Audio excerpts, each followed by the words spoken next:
தமும் பாடுபட்டு உழைக்கும் யாவரும் ஓரினந்தா சத்திய வார்த்தை இத நமக்கு சொல்லுது மேதினந்தா நாம் எல்லாம் வேலை நிறுத்தோம் செஞ்ச தாங்காது நாடு முழுதோ நாமின்றி என்ன நடக்கும் நம்ம கைதாண்டா ஓங்கி இருக்கோம் அட அடிச்சாலும் குடிச்சாலும் அண்ணன் தம்பி நீயும் நானுண்டா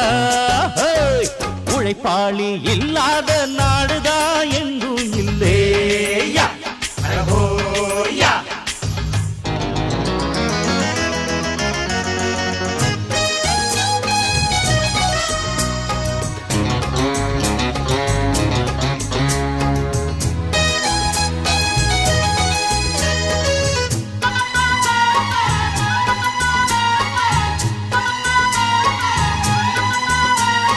பணக்காரன் குடியேற பாட்டாளி